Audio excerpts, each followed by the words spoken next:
everyone. Welcome to the Zone to Speak podcast. I'm your host, Juliana. Hey everyone. Before we dive in, a quick shout out to the amazing brands that I use and love. And the best part is when you shop with them, you are directly supporting this podcast so I can keep going. Here's the lineup. Cyc Plus, smart pumps for the perfect tire pressure. Down the road, cycling apparel that looks good and performs. New Zest, clean, plant-based protein and nutrition. Oleos, wellness shots with adaptogens and neurotropics for energy, focus, and recovery. Code Age, high-quality supplements like multivitamins, creatine, and collagen. Loop earplugs for travel, sleep, recovery, and noise control. Clearly not coffee. A smooth, caffeine-free energy alternative.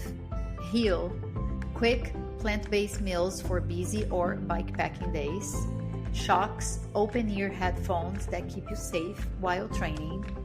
Frey skincare designed for active people and sweaty rides. All the links, discounts, and codes are in the episode description, so check them out, grab some great deals, and know you're helping keep Zone to Speak rolling. Now, let's get into the episode.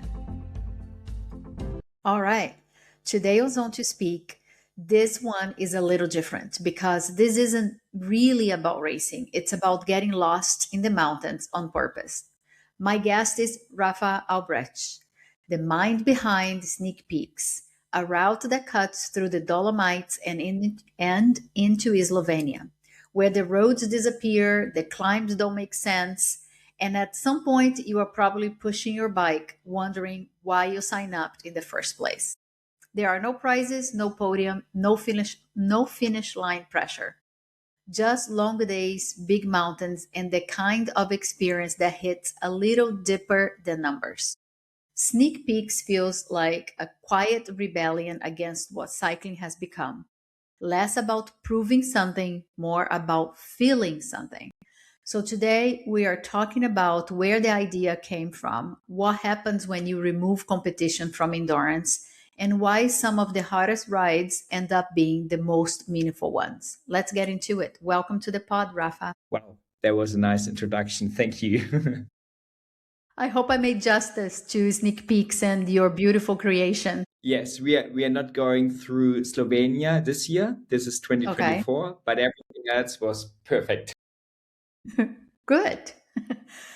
Very happy. If anyone doesn't know, I'm also going to be part of Sneak Peaks this year. So I'm super excited to be on the Party Pace Patrol crew. Tell us a little bit about how was it creating Sneak Peaks? What brought this idea to you? Were you reacting to something like the competition, the structure, the rules, and creating a new culture for ultra cycling?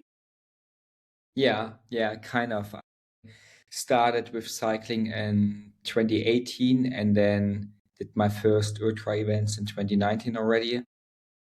One of the big ones in Kyrgyzstan, and then many other races followed.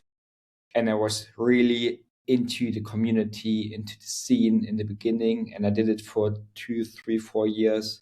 And I felt like I'm getting a bit tired of pushing through day and night again and again. And also, I don't know, it was more adventurous when I started. In the last couple of years were more like racing, and I don't know, I kind of lost my motivation somewhere between this time. But I always wanted to do my own event. I started with Orbit 360 in 2020, and I always felt like, hey, the community is so nice, the people are so nice, and I missed it when I stopped doing the races by my own. I mean, still the people, they did it, and I was like off. I didn't see them anymore.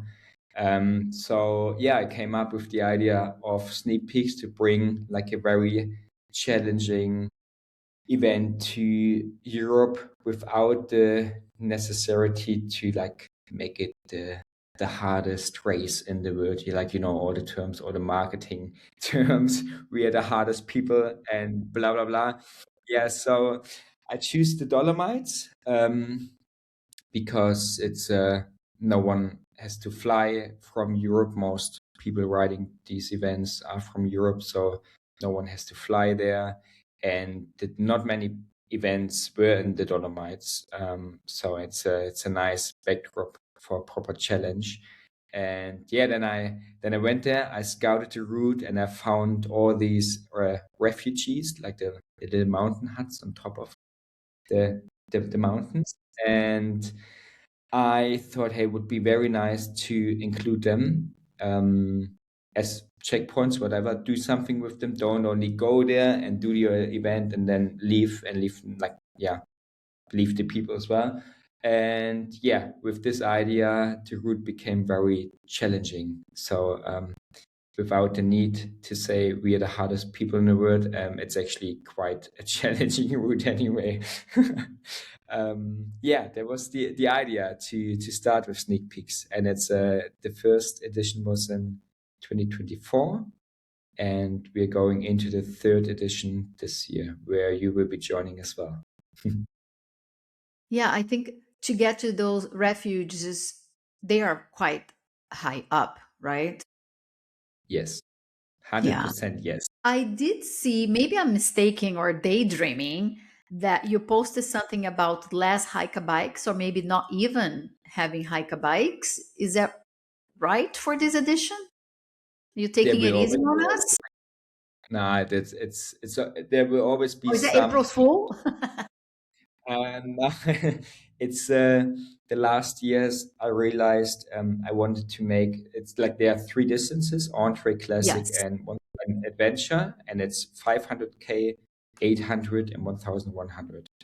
And I wanted to be more inclusive for the people, because the whole spirit around sneak peeks is community driven, but then I'm coming up with a very difficult route that it's not for everyone. So I try to find a good balance, still keeping the adventure, like the proper adventure, and that's the adventure distance, and then make it more accessible for entree riders who want to like get the vibes of sneak peeks but don't want to push too. I mean, it's still pushing hard, but sometimes you get tired if you have to push your bike for a couple of hours. And I understand that. Like, I wouldn't do this if the refugees won't be up there. Yeah. But it does make sense because it brings you to places where you wouldn't go. And it's quite challenging, the scouting, I have to say, because it's like the Dolomites, there's still many touristic places. And to avoid these places, you have to go into the mountains. And it's very nice there, but it's also very challenging. Yeah, I bet. I love the community feeling. Like you, I used to be very competitive. I come from triathlon. So when I came to ultra cycling, I still had that obnoxious triathlon mentality. And it started to change because ultra cycling is really tough. And you just, it's really hard to compete at a certain level and keep up with that.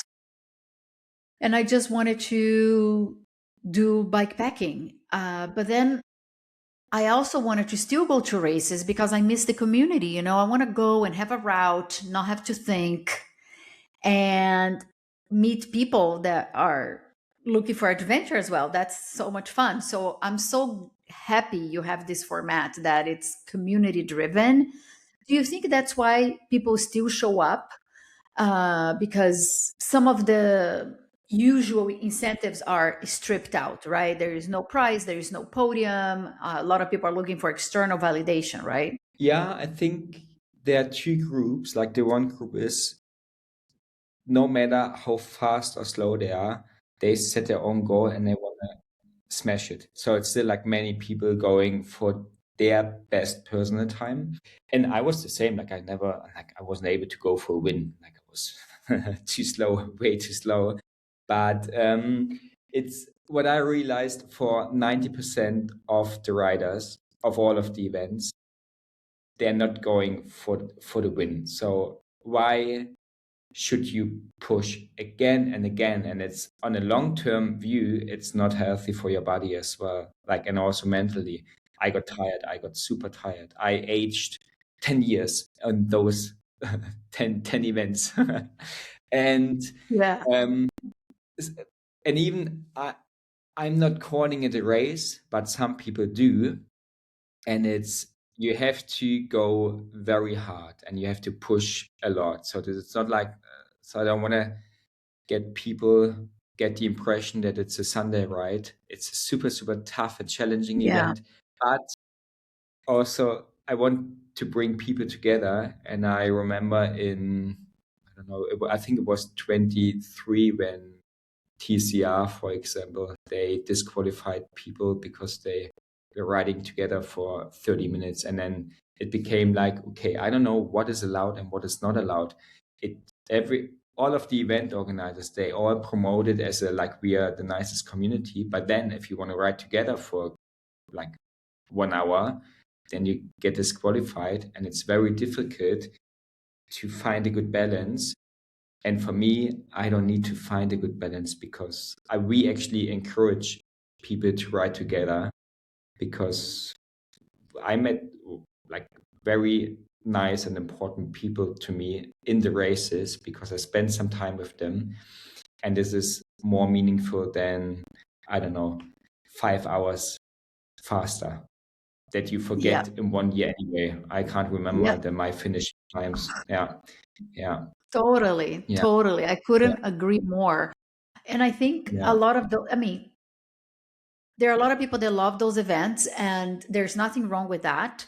But I agree. For me, it's the community and meeting people. Even if I'm racing, it's just, everybody knows in ultra cycling that you're riding the route and then you see bikes at a cafe, you're going to stop there. You are so hungry to talk about the experience and have people that understand what you're going through as well, and talk about maybe what's ahead, and be disqualified because of that. Also knowing all these tiny rules. I remember I was in total shock when Justina Slevejka was disqualified from Colorado Trail. Is that what it's called? Because he did what usually it's the rule on every race. He had a major gear issue with his wheel. I think he broke. And then he walked until a road, got a ride, went to a mechanic, and then rode back to where he had the accident or whatever happened, continued the race, and was disqualified because he got on that ride. That would not be a penalty in most races, but he got disqualified there. To me, he's still the winner and the king. But yeah, it gets a little crazy, with like so many tiny little rules, and you need to know, it's already so much too, to like have your gear all working, have your nutrition, having everything you need, your navigation, knowing where you're going to sleep, where you're going to stop, and then remembering different rules. It's very overwhelming. And most people are there for the community, and being penalized for helping a fellow cyclist, or being penalized because you rode together. And I do pairs a lot, and believe me, I don't remember us actually drafting at all, because most ultras are so tough. You're either going up or down. There's not much flat. And also, it's hard to be together all the time. Even though we are a pair, a lot of times we have different speeds. It's just like, I'll see you in a bit, or whatever. You talked about the three distances. On the hard distance, at some point, of course, the romance stops, and then the rider is tired, pushing a bike up something. Do you want riders to hit that breaking point? I mean, it's coming You're all the smiling. time. But even if you do a road race, if you wanna like push, and then it comes from your inside. I mean, you can also push on a road race very hard and go deep. Yeah. Um, I don't want it. It's coming anyway, because I mean, I'm the one who's doing the scouting, and the scouting is like 3-4 times more than the actual distance. So I know how it feels like going up and down. And then also, I Yeah. mean, for me, Yeah. it's going up and down, and then you don't even know if it's the right the right route, and then you go back, do it again. I just want to bring people to very nice places, and then it's a different mindset. If you go there and you feel very alone sometimes, I mean, it can be a good sign as well, feeling, I mean, not being alone, not feeling alone, maybe. Yeah. Yeah, I mean, some of the writers from the last years, they came to me, especially in the first, and I said it was actually a bit too much. And then last year, I did some adjustments, and last year they came back to me as like, "Hey, it's super tough, but it's worth it," and that's the best. I mean, That's if good. you know, Yeah. yeah, I have a in the writer handbook. I have a one section where I explain my scouting approach, and it's 7 points, and it starts from safety, from including the refugees, and it goes all the way down like a priority list. So because I wanted to let the writers know there is a reason why they are walking up there now. Either sometimes there's not a way, sometimes they're gonna see it in 2 hours why they get there, because they get to a very nice valley behind it. So I'm trying to be very transparent, because I know in the events I did, if you are in this hike a bike and you question yourself, and then you question the event organizers, like, hey, why are we here? This doesn't make any sense. But I promise all of the writers, it does Everything will make, make sense. yeah, in the bigger pictures, maybe not in this moment, but in the Right. bigger picture. I'm spending 2-3 months in the Dolomite. I know all of the mountains, and it does make sense. Yeah. But I mean, of course, if you know that, I mean, that's the other side. Some people, they see the photos on Instagram and it's like, hey, this looks nice, I want to go there. But then sometimes people forget that it's not easy to go there. They forget how hard it is to get to these places, and that there is no lift or whatever. Yeah. So this is the other side of the story. But this is the writer's responsibility as well. Yeah, I love that. You let the writers and the community into your thought process, that everything makes sense and there is a reason for everything. I think that's so important because, that's why I asked the question, because some race organizers just like to make deliberately hard for the sake of it. And it's good to know that having this clarity to your process, it creates so much trust, and you know that there is probably a reward at the end of this brutal climb or this 2 hours hike a bike. There's gonna be, this amazing refuge or this amazing view, a coffee shop. There's something around the corner. We don't know, but it's good to trust. There won't be a coffee shop, but there will be something. Yeah, there will definitely. There's no coffee shop, but the refugees, they have coffee. Good, good. Yeah, yeah, So there's something about big mountains, right? That they strip things out of us: ego, noise, distraction, all kind of things fall away. What do you think the mountains reveal about people that normal life doesn't? yeah. The ego is a nice thought. I never thought about this, but yeah, I mean, that's what everyone says. You feel very small, but sometimes you just say it like, but then you have to feel it. Yeah. I mean, just going there, spending time with yourself, having a lot of time with yourself or with another person.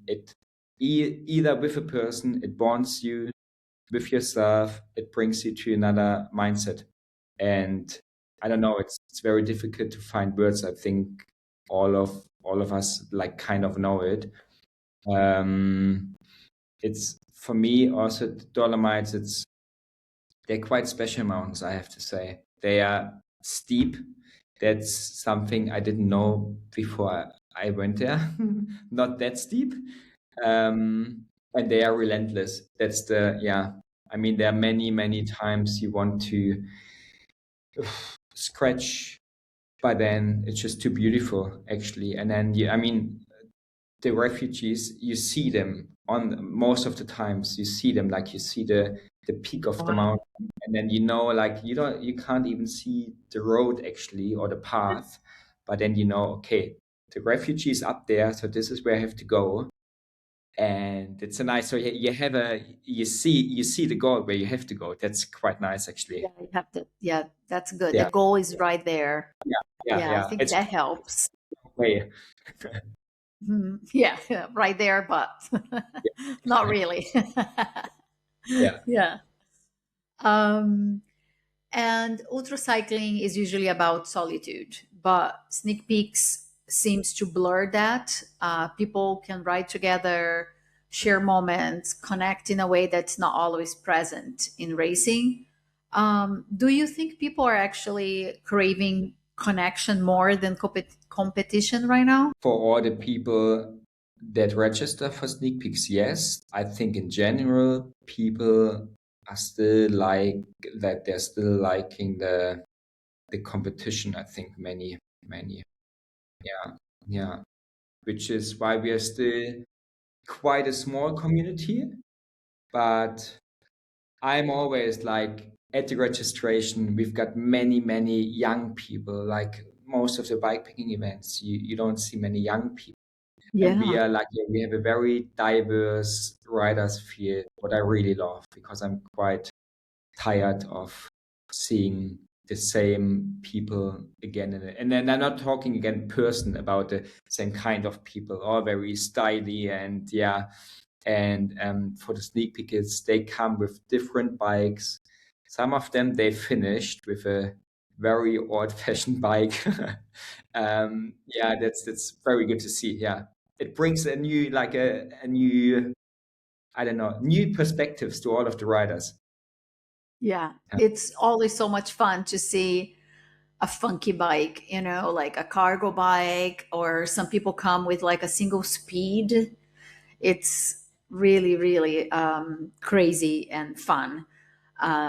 Yeah, it's good to have this option to still go to events and have the same feel and not having to compete. How do you protect the spirit of sneak peeks as this gets bigger and bigger? We focus on all riders and especially on the party pace petrol. Maybe I should say something Let's a talk bit about party pace petrol. Yeah.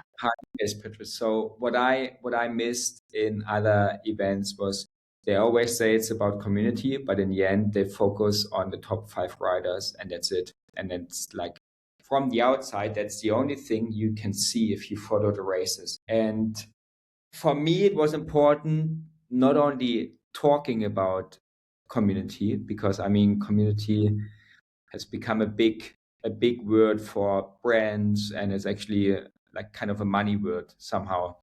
And I thought, okay, we want to have like a proper community.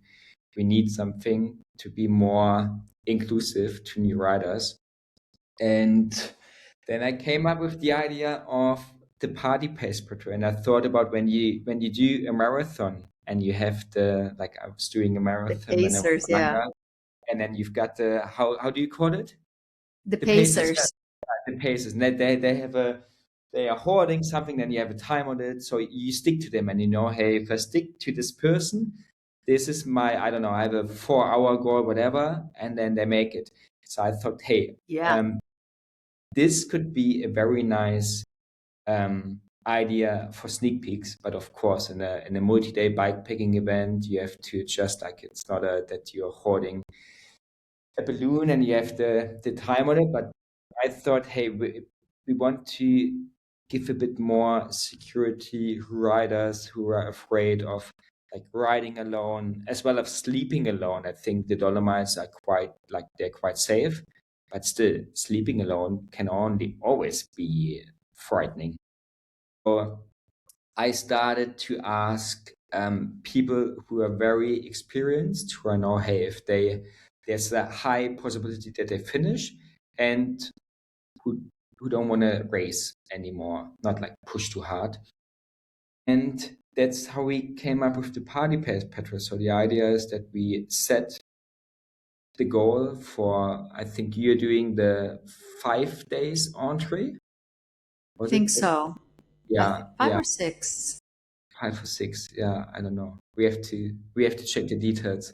But then Lottie is another rider. She's doing the 4 or 5 days then, and just to bring new riders in who are afraid of being alone, and then they don't have to stick to you, and you are not their private mechanic or whatever.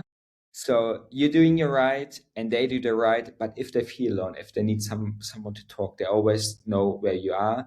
They always have, I think that's the most important point, they always know the sleeping spots. So that's my work. I'm looking for the sleeping spots and their daily averages. So if they ride through the day alone, but then they're like it's 6 in the evening and it gets cold or even rain, and it's like I don't want to be alone. And if they know in 20K there's a nice place where they know there's a shelter, they can sleep there, they find some people there, then it gives a lot of security.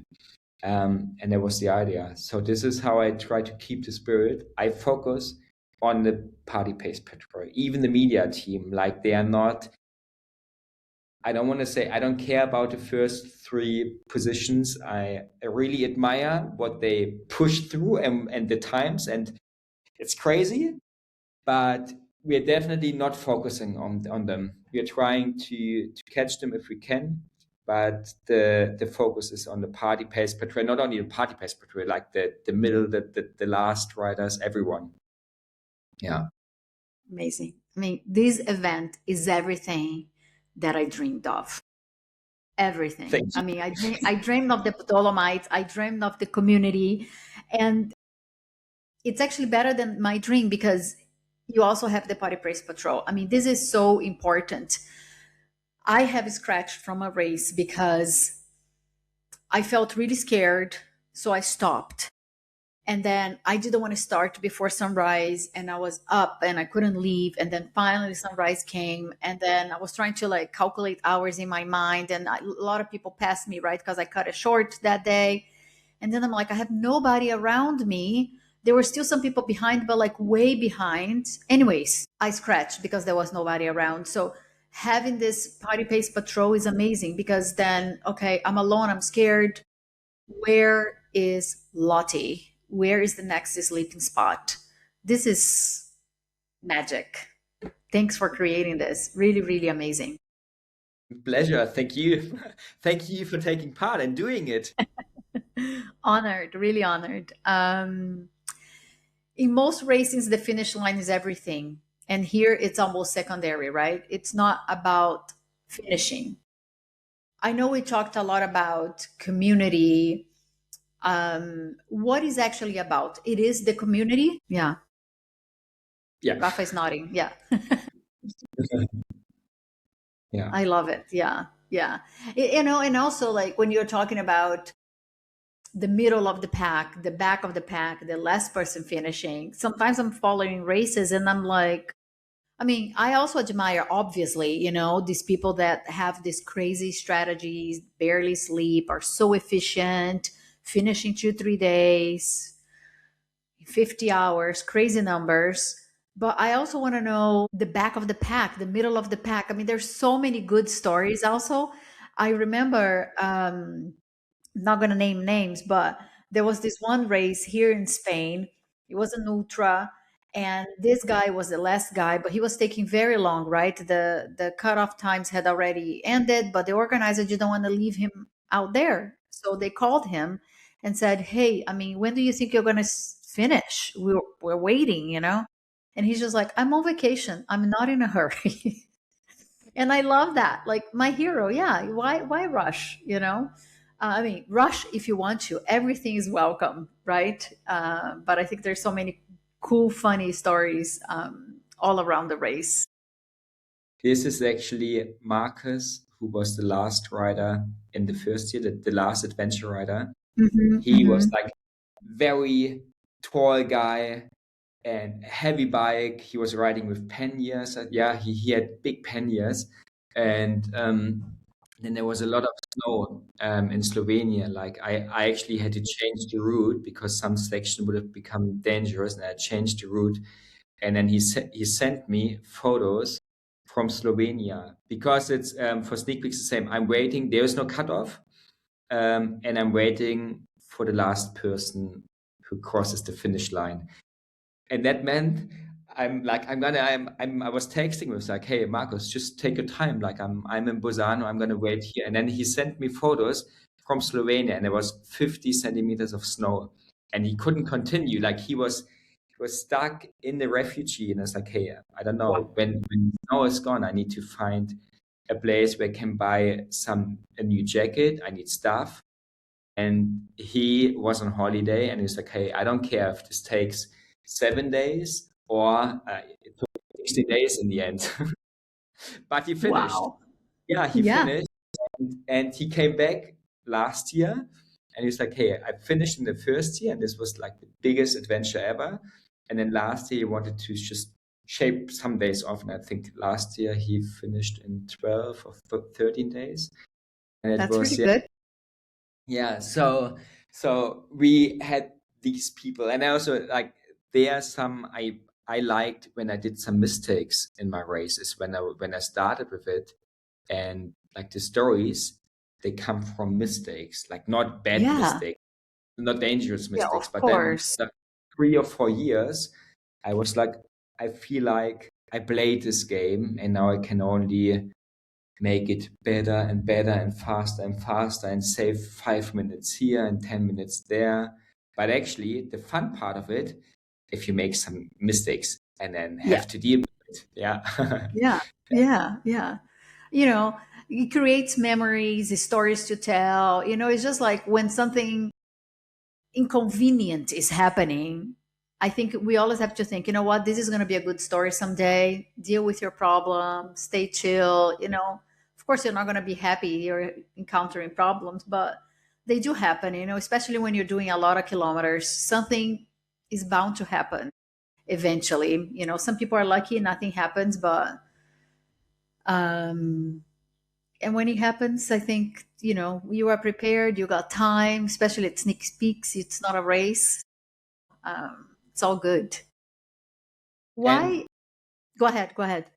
that's maybe important to say, people should bring some extra time. Everyone who listens to it and maybe want to do it one day, because that's what I realized in the last 2 years. Some people, they see like the entree 500K, and it's like, yeah, okay, I'm like 2 days, 3 days should be fine, but it's gonna be longer, and sometimes they forget the climbing. And then if you feel the pressure and you need to go back to work and take a train, yeah, it's not a nice feeling. So maybe 1 or 2 extra days is always helpful. Yeah, that's a very good point, because that's something also I told myself. I really would like not to scratch anymore. I mean, of course, it can happen, but I want to have more time, because when you were talking about this, forgot his name, the guy that finished in 15 days, they came back and finished in 12 days.